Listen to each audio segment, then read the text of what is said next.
also fit. The other one, black and gray are my favorites. Y'all good out there? Estamos bien, estamos bien, estamos bien, estamos bien. Okay, just making sure. I don't want you falling asleep on me. We still got drinks back there.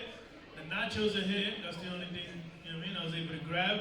And mi gente, don't forget, and whatever you're posting, whatever you're sharing, at Pasaporte NYC, at Pasaporte NYC. Hi, I'm Lem Books, and with me. How's it going? That's what we're here for, right? You want to follow me, Lem Books on air, on socials. I'm supposed to be at work right now, so don't blow my spot, thank you. I'm literally deacon live on the radio right now. But, all right. I was raised by women, the strongest being on earth.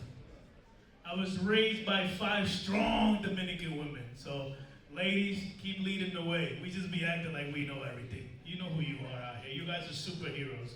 All right, women entrepreneurs panel. Building, we have a few ones. Okay, and like I said, I love this conference because every time I look around or I've introduced somebody here, it's been someone, a friend of mine, it's been someone that at some point said, hey, I want to do this. Hey, I'm going to get into that. And then you see them years later and they're a success story. So this is beautiful seeing everybody in this room. And entrepreneurship requires vision, it requires resilience, and strategic thinking. That's how we do it, okay? So our next moderator, Belisa Savory, if I messed that up, I'm so sorry, features founders building successful companies across beauty, wellness, food, jewelry, whatever you have, and while staying authentic to their culture and identity. Because that's what we do sometimes. We lose ourselves, but we always got to come back home, no matter what. You always got to come back home, and you know what I mean by coming back home. Joining us today, give a nice round of applause, Kiana Aviles of Vida Essentials, Corey Varona of, I'm gonna mess this up, Osoa Beauty, Melina Hernandez, Bailolita, and Maritza Abreu of Biscaya. Please welcome our panel, ladies and gentlemen.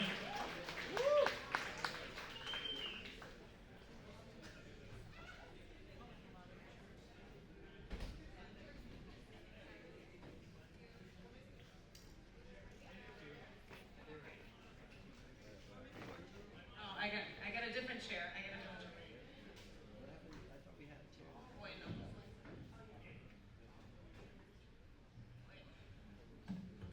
That's a union job, so I wasn't able, you know what I mean?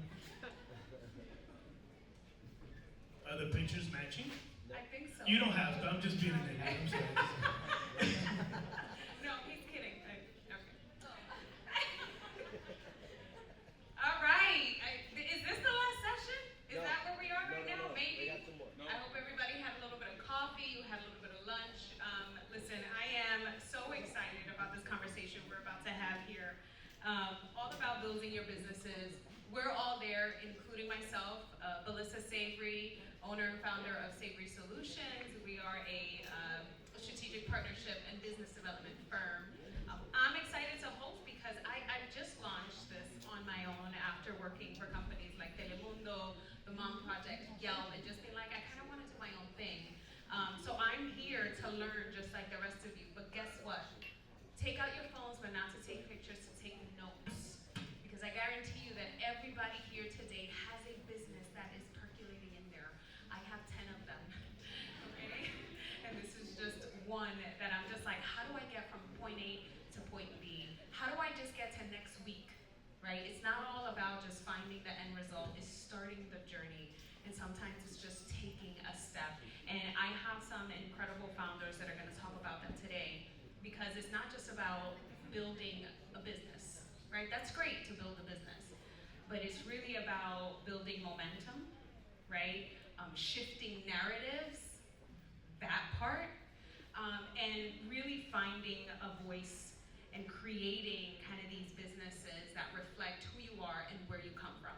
And that's not an easy feat, right, to do. So I'm joined by 4 incredible Latina founders. Very proud moment for me at La Marina under a different setting. And you know, what they've taken is their creativity, their culture, to create these brands that have just changed the game in beauty, wellness, food, jewelry. It's just incredible. So let's kick this off. The first thing that I want to do, introduce yourselves, your name, where you're from, I wonder where, what you've built, and then how long have you been building it, right? Because the length of that journey matters. Kiana, you want to start with you? Sure, I'll start it off. My name is Kiana Viles, Puerto Rican descent. Born and raised in Brooklyn.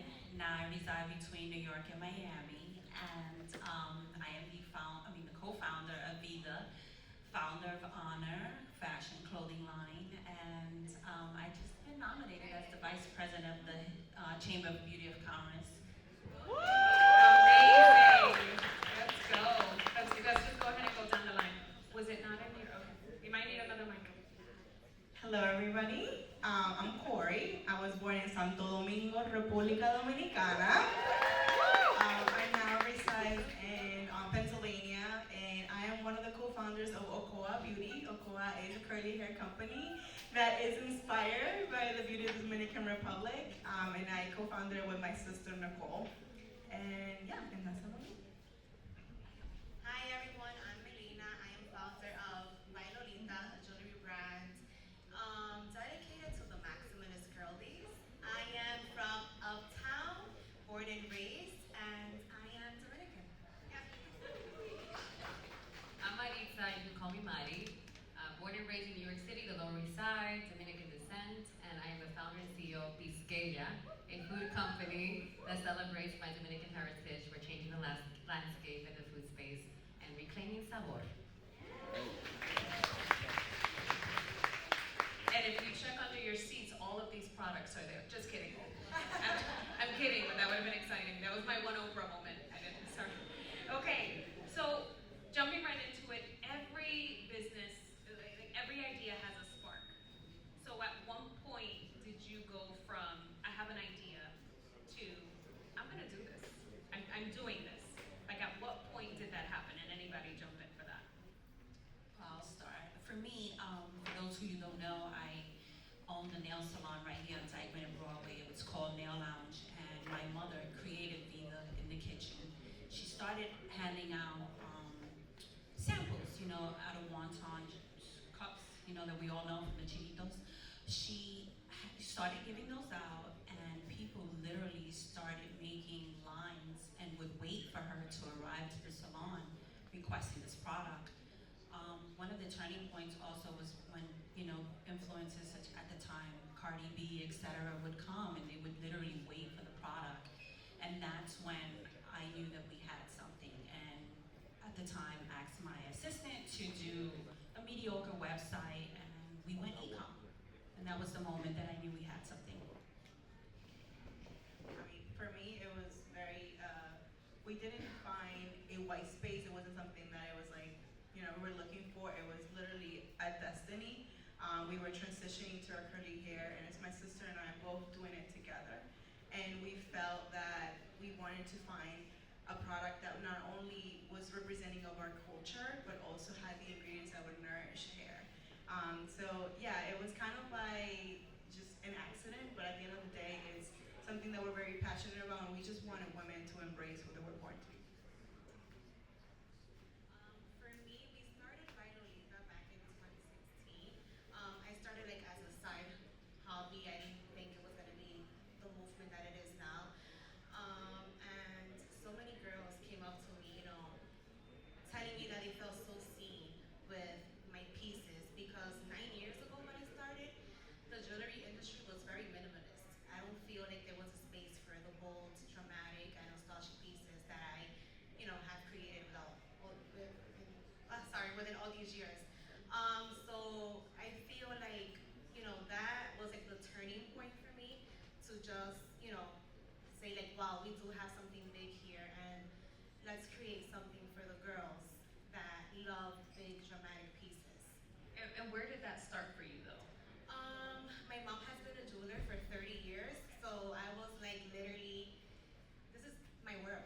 I remember like going to my vendors, my mom's vendors when I was 7 with her, so they've seen me grow up. I went to John Jay. I have a criminal justice degree, so I never thought that I was gonna be doing this. I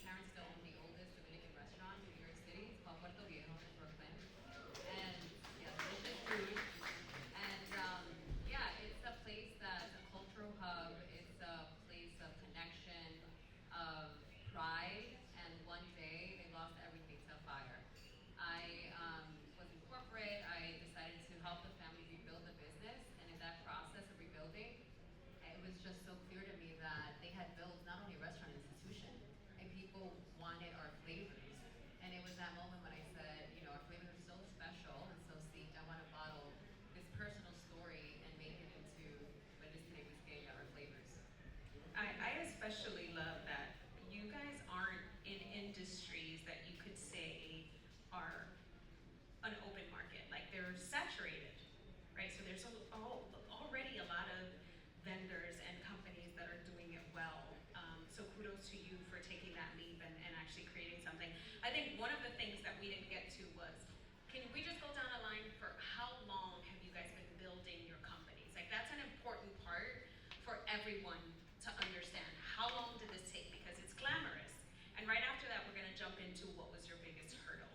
So how long have you been building it? Because some of us are still building, right? You have quite a few ventures. So talk to us about that. So for me, it started my mom started in 2015-16, but we really went e-com 2017. So I want to say almost 8 years we've been working to build this business every day. And The challenge. So now we know that is what are we looking at? Scaling is definitely not for the weak. From finances, it's so many hurdles you face during the process of scaling. A lot of sleepless nights, a lot of can I do this, a lot of prayer on your knees. It's definitely not for the weak. So scaling is the most difficult. In terms of, like, was there one event where you were just like, wow, I've hit a wall? I wouldn't say hit a wall. It was more just like how to get it to the masses. Right. That was just like, what do I do? Because I didn't have a mentor or someone to guide me and show me how to do this. I had to learn this on my own, such as yourself. When we go into Alter and Target, we have a vision and we say to ourselves, this is what I'm gonna do, but I don't have no one showing me or guiding me. So it's like you have to pretty much learn on your own and go through the whole due diligence and everything else. So And those are the hurdles. that part along the is way. incredibly important, something that she called out. I don't have a mentor. I heard somebody in the previous panel ask about, do you have a LinkedIn? That's important. Your presence there is important because that's one of those avenues that you can find a mentor. Whether it's someone that reflects your story or looks like you, or just somebody that's in this industry that's doing it really well. I've learned that from my younger brother actually, who's just like, I reached out to him on LinkedIn and said I want to meet for lunch. And he got the meeting. And this person has become his mentor. Didn't even know him. But I think for this community specifically, we don't easily find that mentorship. Some of us don't even know it exists. And then some of us I also find feel our like- own way. Yes, absolutely. And I feel like when we started, things like this weren't so accessible, and people were more afraid to latch on to someone or to reach out to someone and say, hey, this is why for me it's so important. Anybody who reaches out to me, you're gonna get some advice. You're gonna please latch on to me. My goal is to give back and bring as many people with me that I possibly can. So don't be afraid, just go for it. But definitely, I think that's what we lacked at the time. We didn't have these type of events, etc. to go off. It was just a dream and a vision, and we went hard. So big thank you to Pasaporte for this event, and let's keep coming. Let's keep doing things like this.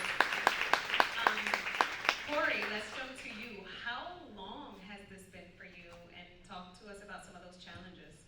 So many challenges. I feel like at one point I want to write a book because there's so many. So we started in 2018, and just for context, I went to school for finance, and I worked in hedge fund accounting for so long. So sometimes your dream might be far from what you want to build, or what you went to school as a trade. And for us was literally the passion of what we wanted to build. So sometimes, if you have that dream and it's something that you go to sleep and you keep thinking about it, don't forget that there is a reason why that thing is still in your head. And just find the resources to kind of like Juani said, like look for people who can help you and don't be afraid of asking questions. So every day ask yourself, is what I'm doing right now, does it align with the future that I want to build? And whether it is working for someone who's already building it and you're learning behind the scenes, or whether it is you're listening to a podcast or you're coming to events like this, what I'm doing today, does it align to the future that I want to build? So always keep that in mind, because sometimes we think about, oh, this is there's challenges, there's things, but at the end end of the day, it all stays within you. And is how persistent are you and how much do you really want it? So yes, you can find everybody in the world. You can find someone who can break down the recipe, but at the end of the day, it's within you.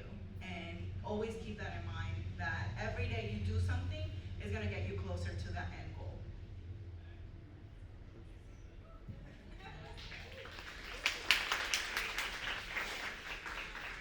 We're talking through how long have you been building this and what is your biggest challenge? Next year is going to be 10 years for us, you know, and 10 is a big number when you're in business. Most businesses only last, if so, 3 years because there's so many challenges that you have to face. And I legit feel like I'm just getting started, you know. I agree with what, she said.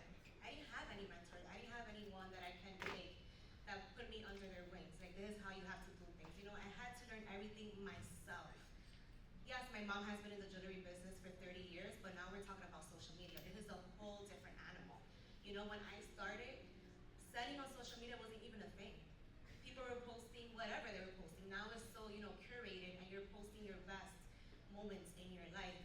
So back then, it was just something new that you had to get, you had to build a community because you didn't have one back then. In social media, everything was so new.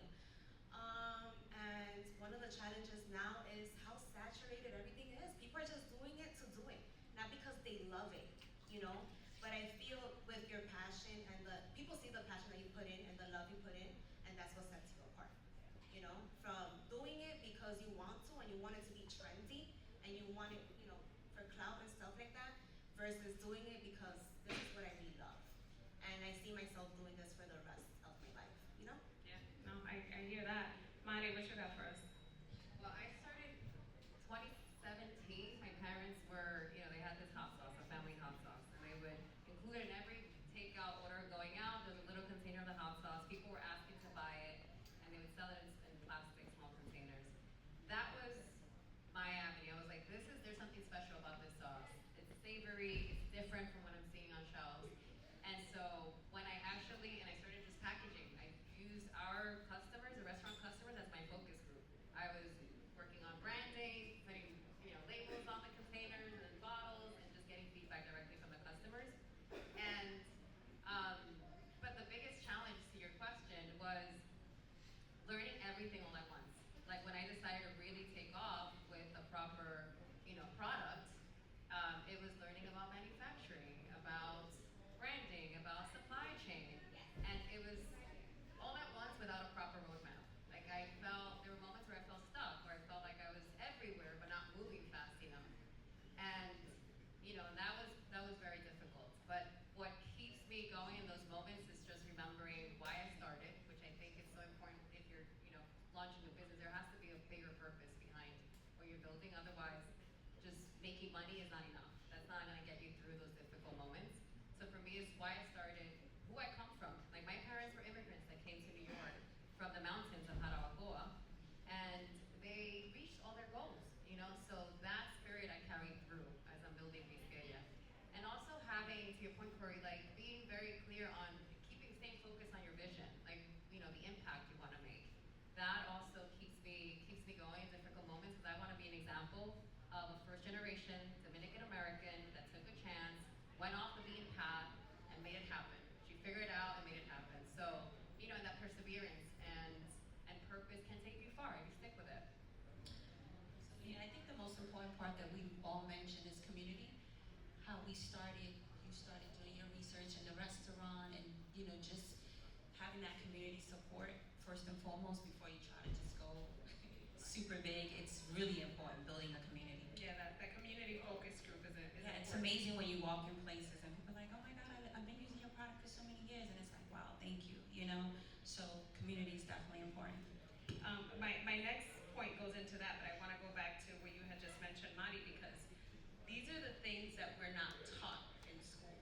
And I think for a long time it was just, financial literacy, we're not getting that in high school or college. Like, where are those classes, I'm about to add supply chain and manufacturing to that, right? Because it'll open your eyes to the different things that you can do have a few alumni here from Manhattan College, and we were just talking through like getting back to those schools and telling them almost from a cultural perspective what it is that we need for us to move forward in business, right?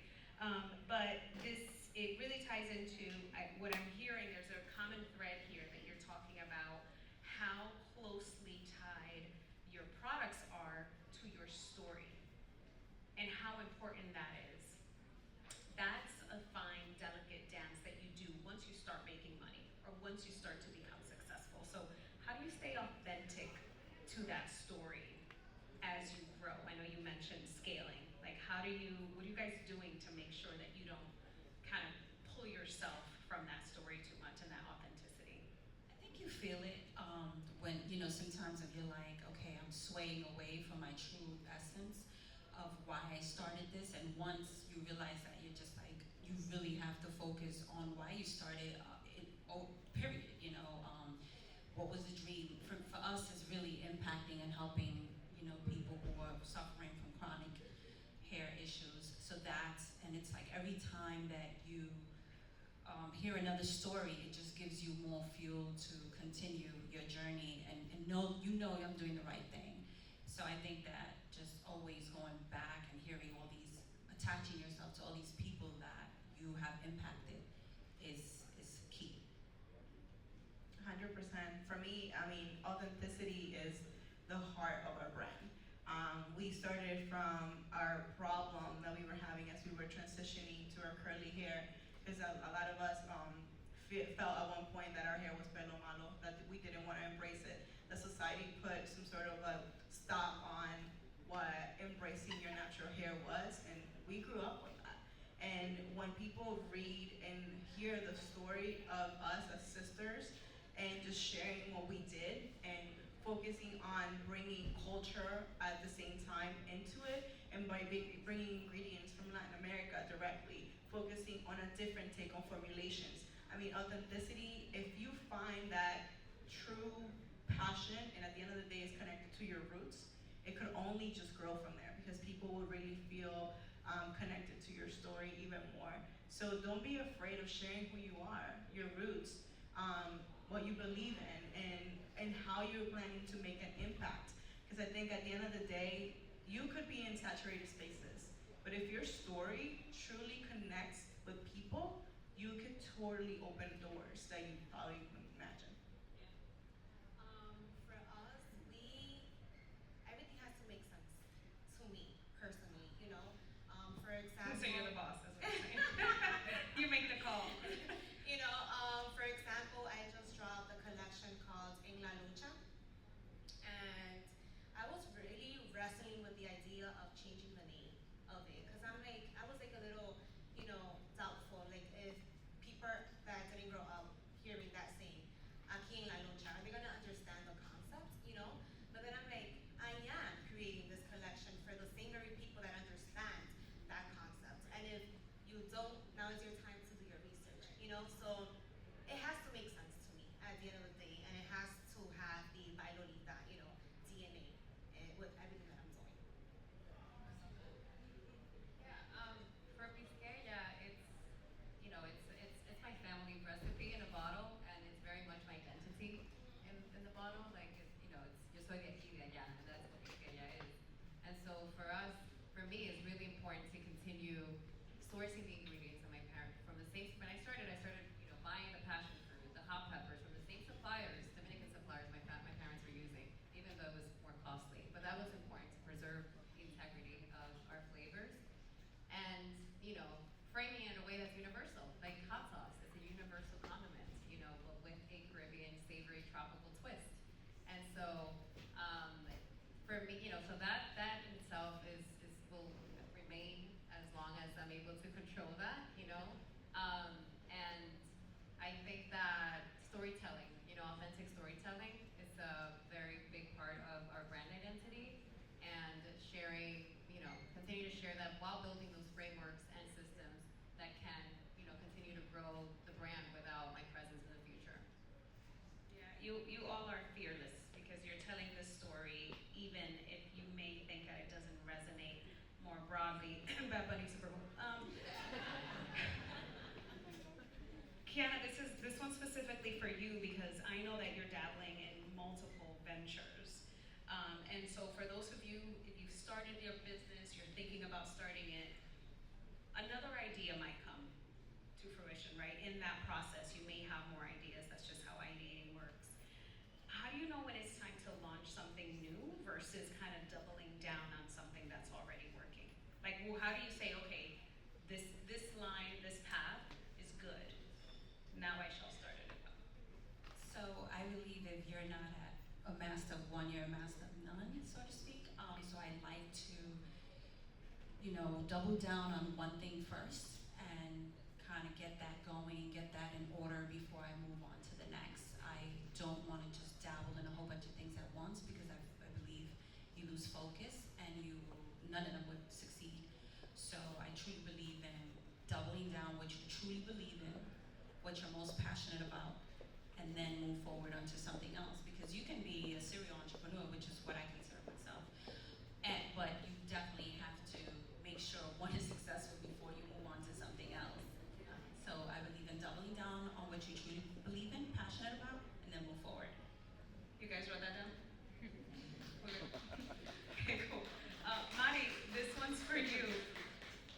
This one was very personal. I can hear it when you speak about it, right? Like these products are very personal, your family. That's also another common thread here is fam is fam. Keep it close to home, guys. You want to get successful, people are going to come into your life. You got to keep it close with your family. So for you, Mari, how did you manage to get your brand next to all of these household brands? You have to be a bit delusional. I have to say. The Lulu, she's the Lulu. You gotta be delusional to think that, my mom's recipe from a small kitchen in Brooklyn, that she's making with my uncle and a little bit of that, a little bit of this. There's no documented recipes that I'm able to get it to a shelf stable stage and bring it to shelves. That's exactly what I'm doing. Like we are competing with the Cholula, the Tabasco, and that's a huge endeavor. But that process of getting this homemade recipe to what it is today was very, very technical and emotional. It took a lot, it took, okay, how do I preserve the integrity of this recipe? I have to hire a food scientist. The food scientist, helping me with that process while also making sure that we're to code with the standards, the industry standards, right? And then just the whole process of like getting the product to shelf, and I'm losing my train of thought right now because I got so emotional about the process. Well, just to kind of bring you back, like you were delusional because I'm just like, how do you go next to? You just said it like a Cholula, a Tabasco. Like, what makes you think that, right? Like, so there was. I know you're saying, everybody kept asking for the hot sauce, but to actually go through that and say, I'm gonna find a food chemist or sorry, I don't know what food scientist, and create this, and we're gonna win in this space, right? Yeah, you have to believe it. You have to truly believe in your gut that you have what it takes to compete in this space, and and I'm doing that without really diluting the culture, but translating it rather. Like it's a universal line of condiments, but with our with my personal story in it, and so it's about You gotta keep going. You gotta believe it. You gotta believe it. You gotta believe it. You have to. And in terms of like what do you actually do, aside from building yourself spiritually, it's really equipping yourself with a lot of knowledge. Like being in those spaces, not being fearless, asking questions, being vulnerable. Not being fearful.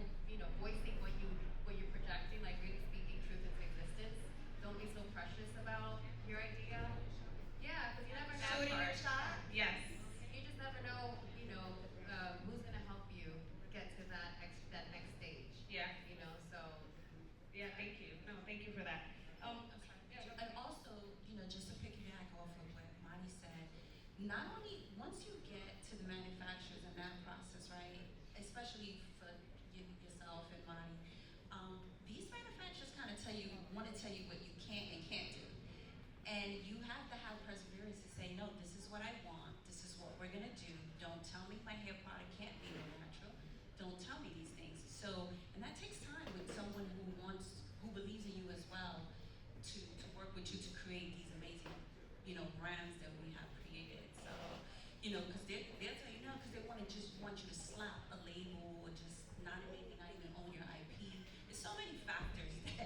you got to do it, guys. It's not just finding a manufacturer. And I mean, some people choose to take that route, but when you truly want to own your and create, generational wealth, it takes time.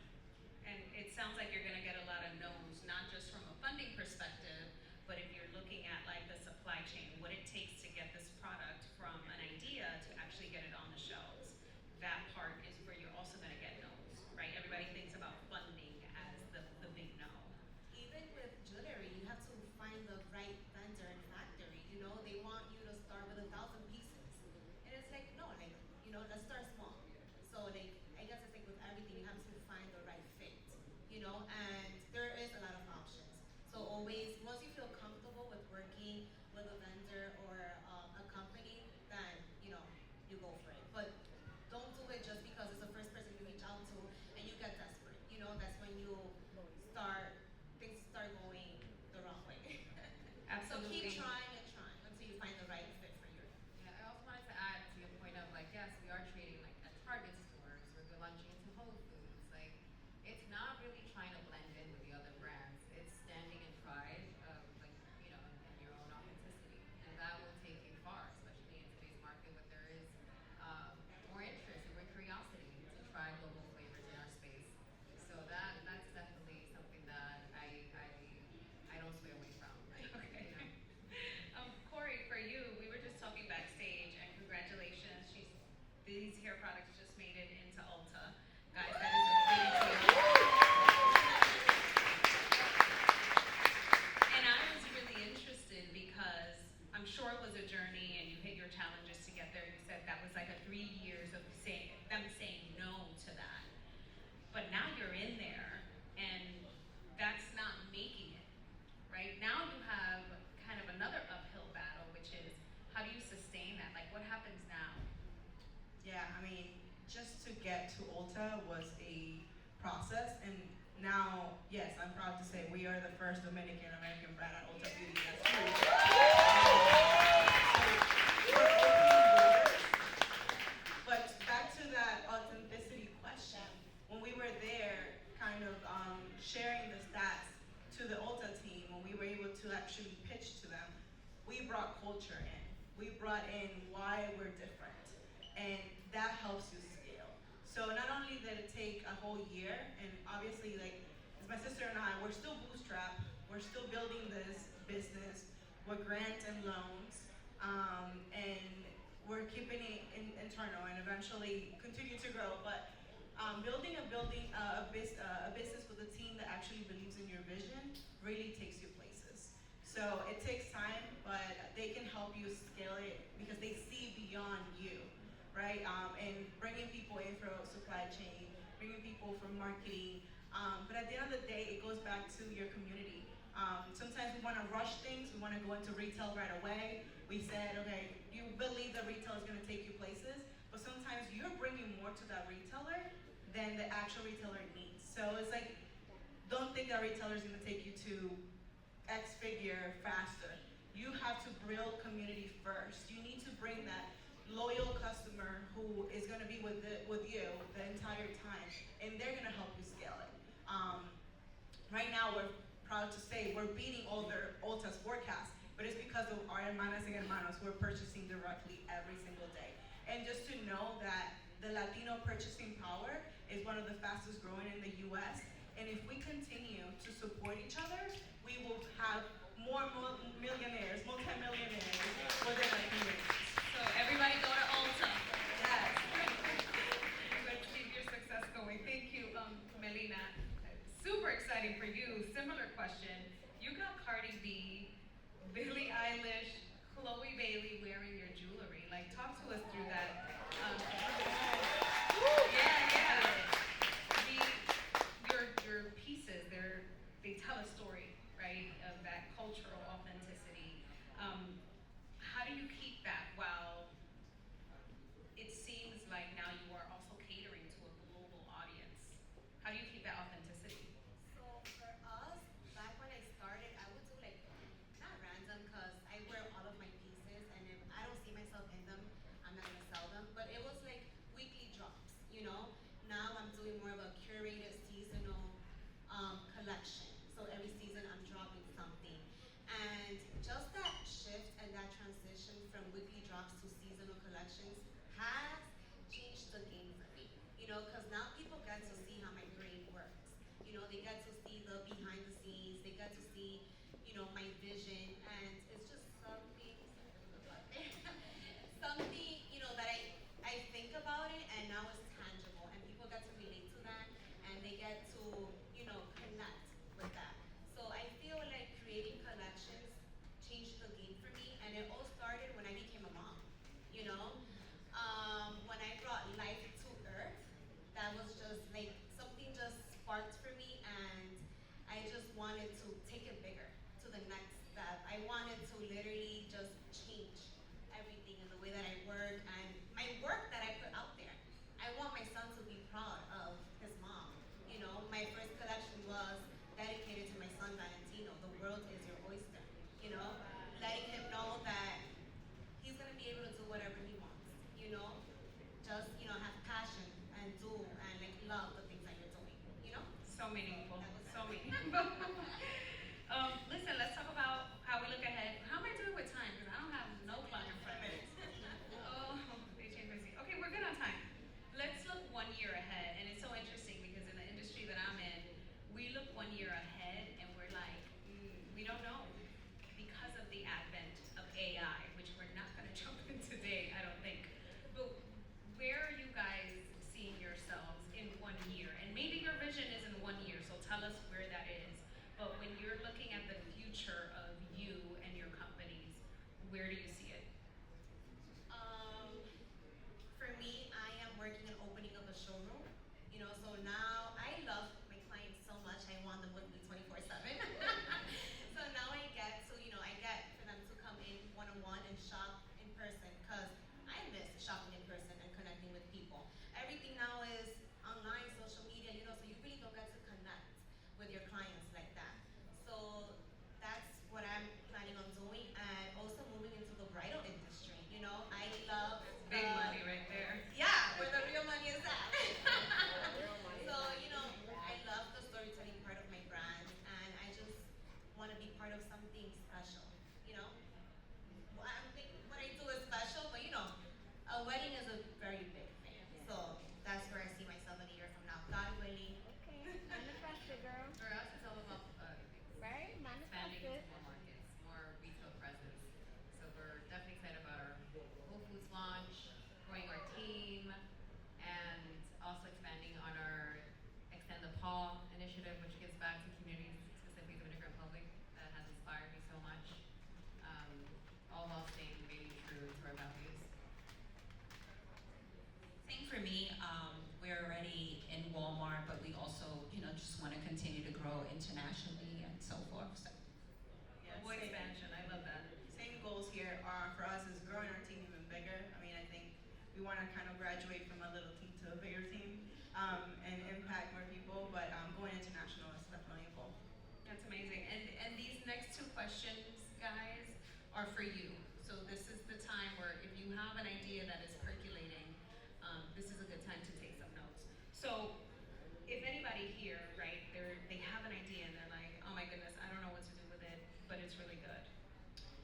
What's one concrete thing that you would tell them to do this week, not in the next year, like right now, in real time, go and do this right now to move that idea forward?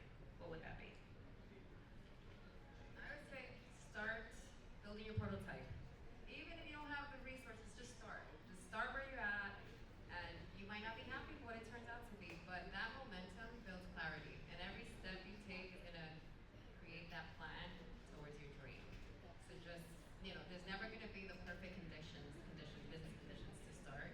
So I would say just So build a prototype. And no, hold on, give them a second to write this down. Alright, I'm gonna go right into the documents. Go and check for your trademark, search that Yes. name, build, you know, go apply for whatever government, you know, LLC, whatever structure. You can start with an LLC, it's cheaper, and then you can move into X Corp or whatever if you wanna look for investors. But just book that name, domain, Instagram, TikTok, everything. Just book it all in and write it down. I mean, because nobody's gonna steal that from you. But make sure that before you move into anything, before you sign any contracts, your name is yours and is trademark. And you don't need a lawyer right away. You can literally search that on the U.S. patent, that organization or org or something like that. You search for that and make sure that you say that name. Okay? So I will do that this week. I feel like for me is actually like doing something, you know, that Anything so to move it yeah, forward. because little by little, you know, se llena. Whatever you want to do. And nothing is too small or too big, but just like being in motion and getting to it. You know, I always make sure like, okay, like I'm not ready to open up yet.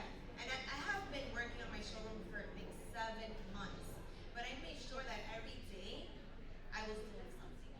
You know, hitting up the contractors, making sure that the walls are painting, the furniture. I did custom made furniture, so I had to like reach out to all of these people. But every day I made sure that something was getting done. You know, you gotta log in.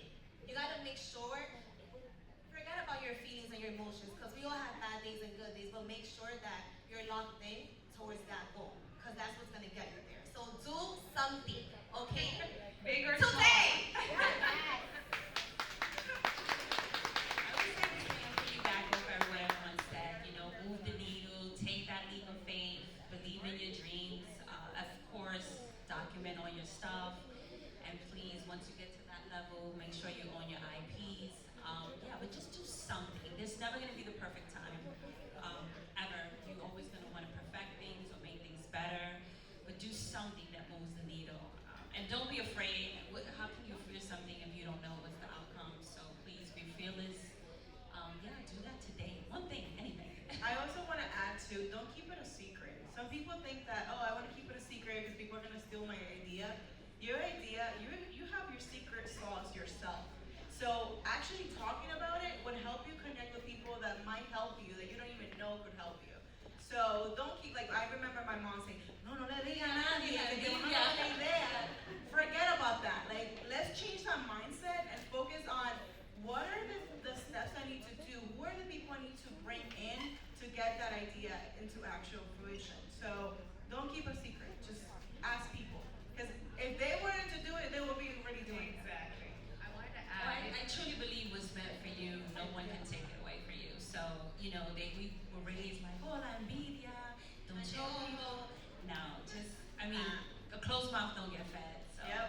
yeah. I wanted to add, and if you're already past that point where you have all this already lined up and you just want to take off, because we don't speak a lot about this in our community, but funding. Like, I underestimated how massive the U.S. market is and how many channels can actually, navigate to, in my case, to get my products on different shelves.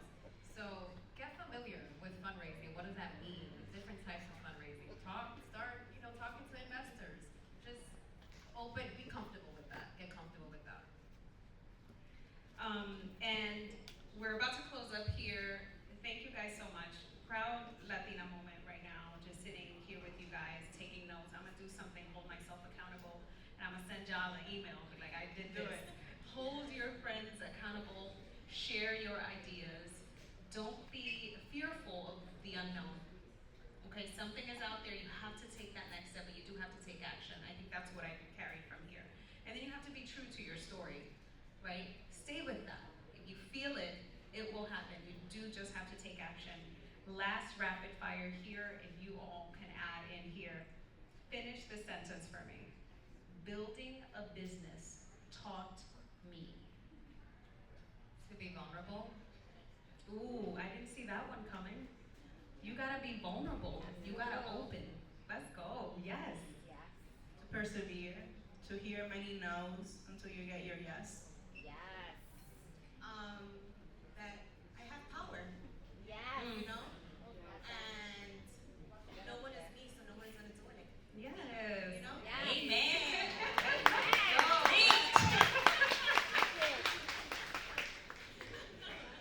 What's the last one? Just strength, right, and guidance. It's, just ask whoever, I believe in God for that wisdom, that discernment over your life and to guide your steps. Yeah, and just strength. I would definitely say strength. Ladies, thank you so much for today. This has been incredible. Give it up for these amazing founders. You can reach out to them, find them on social media. They're super